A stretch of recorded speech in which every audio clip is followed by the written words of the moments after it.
CGTN, China Global Television Network.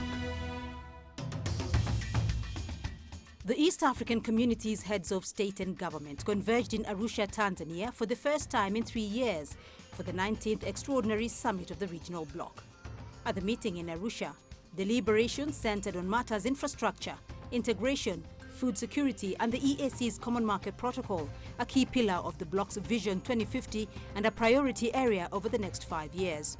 On this special episode of Talk Africa, we engage the presidents of the East African region to explore the issues, achievements, challenges and the road ahead for the East African Common Market.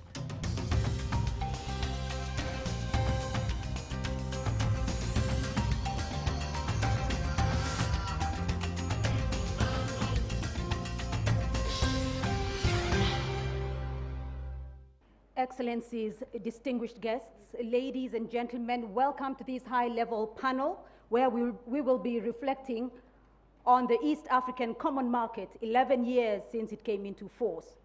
As you've heard, my name is Beatrice Marshall. I'm a global anchor with China Global Television Network, CGTN, and I'm also a citizen of East Africa who is seeking to benefit from the immense opportunities that this community, has to offer. Thank you all for being here today. Excellencies, our discussion this afternoon will reflect on 11 years of the common market.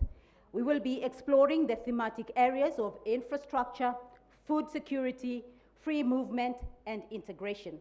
So if I may start off with you, Excellency President Kenyatta, as the EAC chair for the last 1 year. Your administration, has in the past 10 years constructed over 9,000 kilometers of tarmac roads in Kenya. In some parts of the capital, Nairobi, it now takes about 10 minutes to cover a distance that used to take hours from the Mombasa airport all the way to the other part of the city. So, Your Excellency, with the expansion of the community, how critical do you feel? How critical is infrastructure, and how does the summit intend to address it?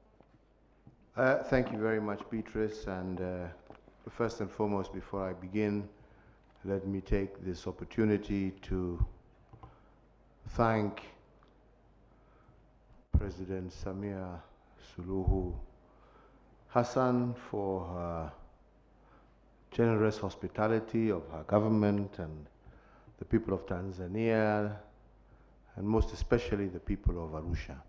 East Africa cannot be if we are not able to communicate with each other, if we are not able to move from one side to another, if our goods are not able to be ferried from one part of our region to another. And this is why infrastructure is critical to us achieving our common objective of being a common market. This is why my administration in Kenya has been very keen to see the growth of infrastructure, and infrastructure across the board. And at the same time, we have also increased our capacity in terms of telecom and fiber to reduce the cost and to extend the outreach. And all of these are aimed at helping us come closer together. President Museveni has built his road all the way through to the border with DRC. And from there, our brother in DRC is working to link from the Ugandan border to Kisangani and through the river all the way to Kinshasa. Mama Samia is also working to push us, and the railway line linking Dar es Salaam all the way through to the border of Uganda and Burundi. This reduces costs, helps people move together. And we will always get challenges when we do this work. And why will we get challenges? Because there are some people who would not want us to have this infrastructure. Because so long as we are not interlinked, we remain markets, not producers. So long as we remain markets, all we are doing is producing our raw material, it is shipped out, it is shipped back to us, because we are not and we don't have the capacity to create sufficient market. And as Mr. Mwangi was saying correctly, if we were all interlinked and we had this market, we would be able to use our own raw materials, produce for ourselves, be able to distribute to ourselves, and have access also to international markets. But because we are not interlinked, because we are not a common market, because we operate separately, which is what some people want us to be, we remain markets. And that is why we must continue to remain focused on infrastructure. We have our political independence, but to be economically independent, we must be linked through infrastructure in order for our common market to make sense.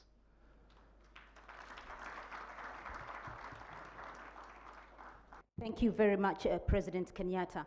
Now, my next question is to President Samia Suluhu, because we heard earlier here that East Africa as a region has sufficient land to ensure food security and nutrition. However, we are not utilizing that land at all. Is it possible to double or triple the current food production? And what can be done to expedite this? Thank you, Beatrice, for that, should I say, beautiful question. But yeah, it's true that East Africa, we have plenty of arable land, and yes, we can double the production of food in East Africa. But land alone is not the only necessity for food production. I think we should also look into how we use that land effectively.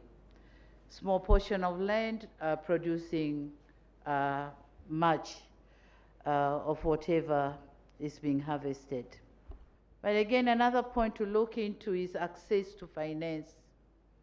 We have land, yes, we have rain, yes, but we do need other inputs on the land. We need mechanization to produce much, to prepare more land for farming. So access to finance is very, very necessary for our farmers to be able to be supported on the transformation of agriculture in East Africa.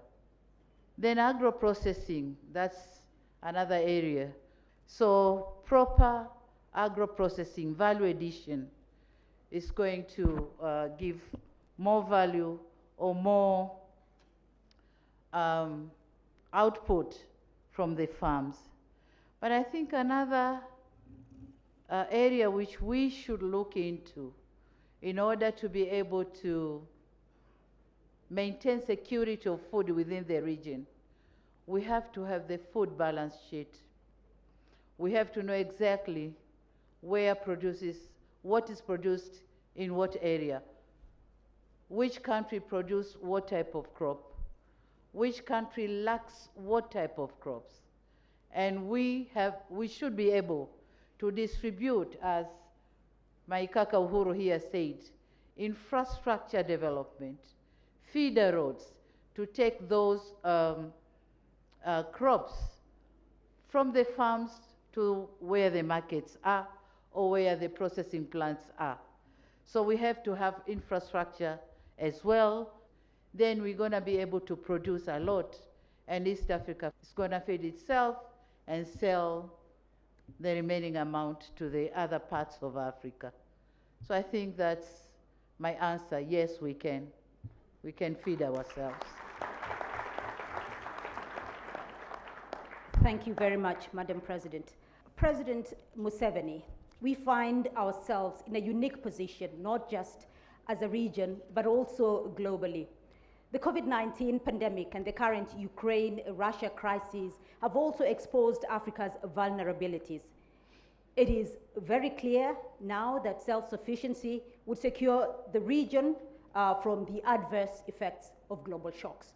Now, what are some of your proposals, though, to reduce external dependency on products such as vaccines, where Africa has been caught in the middle of particularly the COVID-19 vaccines, pharmaceuticals, wheat, edible oil, petroleum products, among others? Excellency. Your Excellencies, the heads of state and the distinguished guests, before I talk about this crisis, you need to understand very clearly the strategy of integration. There is no way in a modern economy you can achieve prosperity if you don't solve the issue of market size. If you are a producer of a good or a service, the more people that buy from you, the better. That should be very clear. So really, it should be very clear that integration is not just politics, it is survival. Now, COVID-19 has really done a wonderful job. It has shown that if you are foolish, you die. So that's good. Because you know, I am a Christian. And as Christians, we say, love your neighbor as you love yourself. So for me, I took it literally. But when Corona came, I approached many of my Christian friends. We are Christians. You send us vaccine. They said, please, you wait first. Said, then what happened to the Christian doctrine of loving your neighbor as you love yourself? So it's good that we had this crisis. In Uganda now, they have woken up. They are talking of the pathogenic economy. Pathogens, these germs and all those sicknesses, they are a problem, but they are also an opportunity.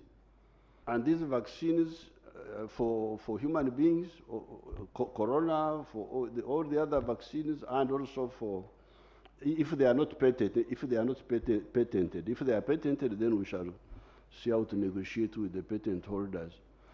But also the vaccines, the therapeutics, the medicines, the diagnostics, all those must be made here. It's a lot of money. So it's a lot of jobs also. So therefore, really, especially if we integrate, because you see, you need size. You need size. So on your China TV, you emphasize the issue of encouraging the Africans to unite. That China is the one we work for. There are 1.4 billion people. If I was in China, I would be a billionaire by now. How can I produce a product which is bought by 1.4 billion people and I don't become rich? So integration is very crucial, and all these opportunities are there, and we shall take advantage of them, but with a good market, the East African market. Let's perfect it. Other things will be very easy. We have got everything. Thank you. Thank you very much, Your Excellency. President Ndashimie, now the rallying call here over the last day or so has been East Africans want to do business. We heard yesterday from deliberations by the delegates. You've seen the private sector is here wanting to engage. But if I went to your village, for instance, in Gitaga, many people may not be aware of EAC integration and the opportunities that it offers. So what commitment can partner states adopt to ensure that East Africans are more informed and take advantage of the opportunities that the common market offers? Thank you. First of all, I would like to thank my brother Samia Suluhu and the people of Tanzania awareness is begin by, I can say, by home, in family.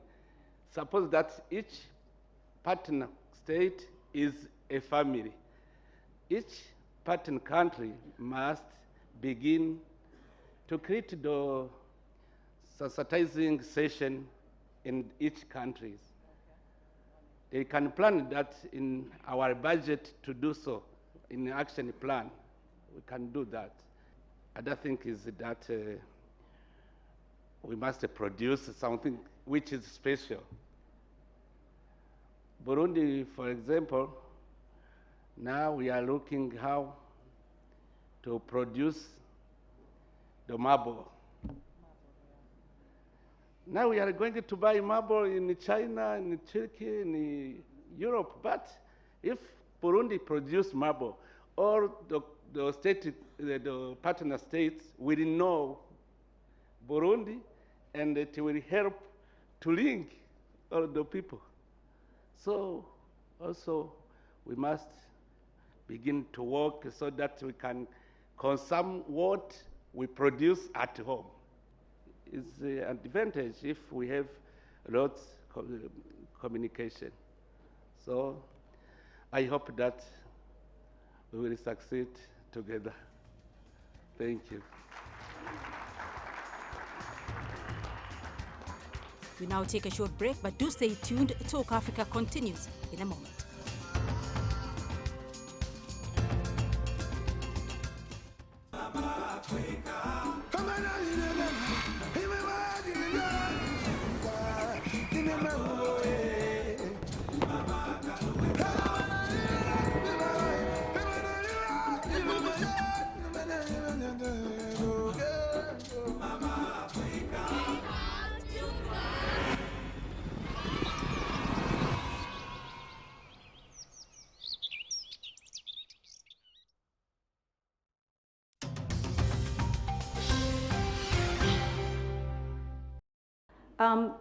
I want to go next to Rwanda.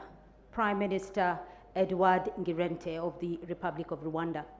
It is very expensive to fly within the region, and I'm going to give an example of flying from Kilimanjaro here in Tanzania to Kigali, which costs at least $1,000.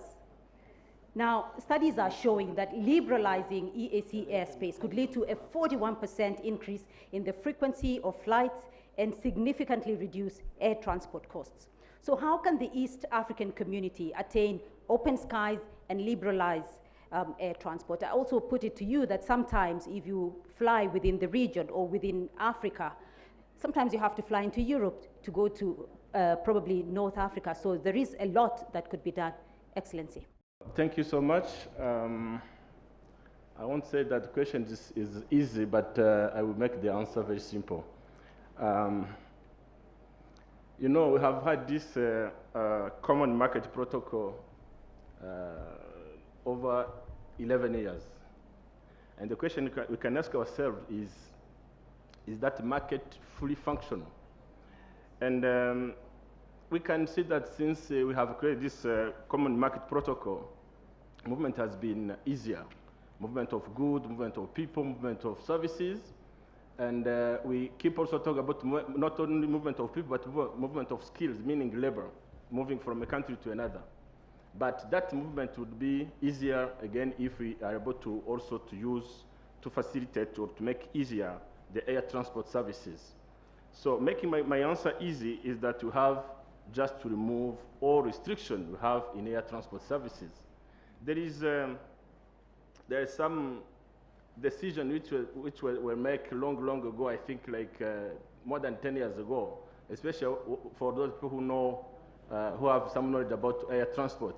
There's what you call a Yamoussoukro decision or agreement. If we take that agreement and we put it in, we start to implement it in our region, East African community, I think that will make easier all things in terms of air transport. So my answer is simple, is political will, and let's remove all restriction in air transport services. That's all. Thank you.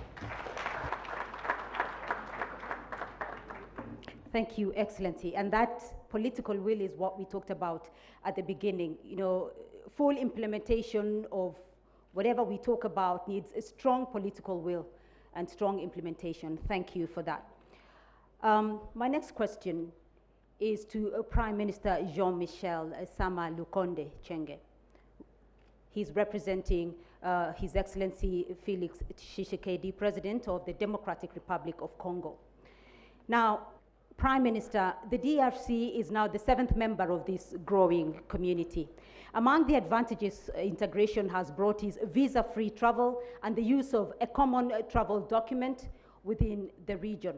How soon can we expect the Democratic Republic of Congo to implement the free movement of people within the region visa-free? Merci pour la question. Thank you for your question. So as to ensure that we achieve this, it is a must that we first align our rules and regulations. For example, for us who are new members of the East African community, we saw the urgent need to update our policies that concern the common market of the East African community. We ratified the common market policies in our parliament on the 29th of June this year, and we did this in record time, 10 days before the time allocated for us to do so. Therefore, in the same way, if we want to achieve our goals as a common market, we must act with speed to pass our aligned policies.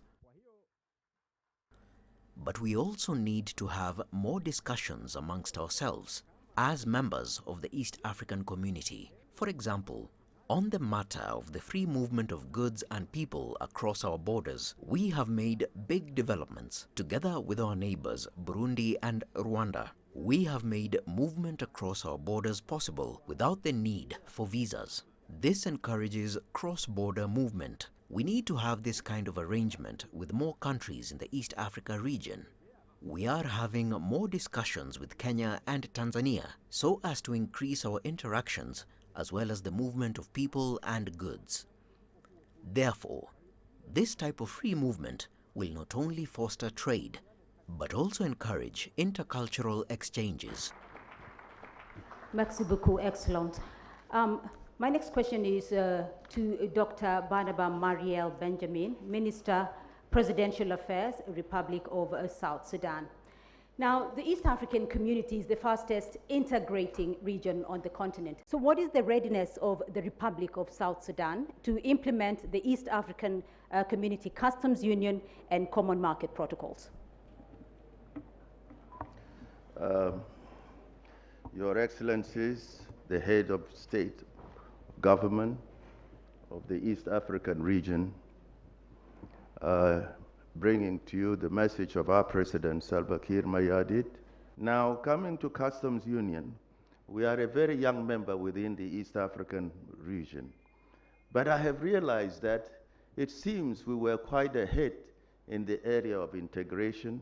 And with regards to Customs Union, what we have done so far, we have first been training our personnel through the help of the region in areas in the Customs Department officials. Now we have a National Revenue Authority, which has improved a lot the collection of non-oil revenue, as we call it in our country. These areas of training in all sectors regarding the rule of origin, the certificate of origin, simplified trade regimes that are required. And I think we have gone a lot. For example, in the area of trade, inter-trade, in fact, we have already finished training of about 2,000 women at our border between Uganda and South Sudan. And these women, 2,000 of them, are small traders. They actually cross to Uganda every morning, and vice versa, the Ugandans cross in. And usually, if you come to Juba, don't be surprised that you'll be eating Ugandan tomatoes. And in addition, Mr. President, we are also getting some milk from Uganda, and I think some of that milk must come from your cows. So this is a practical thing that we are doing. If you can cross to each country every moment, then you can rest assured that we are growing together. Also, we have trained about 500 women at Nadepal. This is our border with Kenya. And also they are doing the same. And I was pleased to hear what President Uhuru was talking about, our infrastructural connection. I think we are encouraged today. And what I can guarantee to you with the permission of your excellencies is that we are moving, and we are moving in the direction of integration, in the direction of common market, which will guarantee the future of this region. I thank you so much.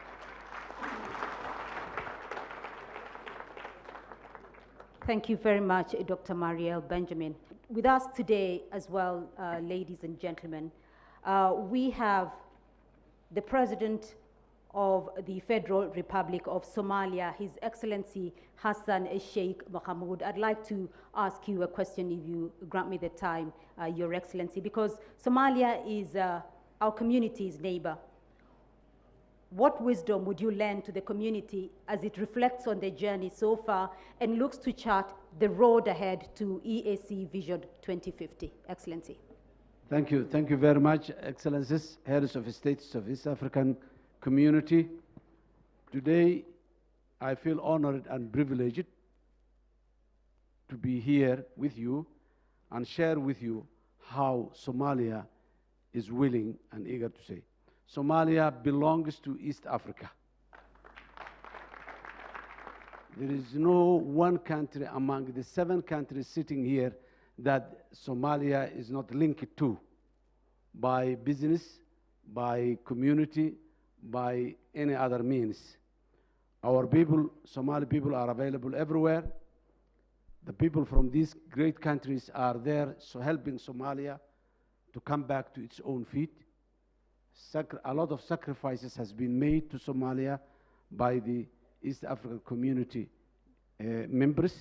We are very much grateful for that.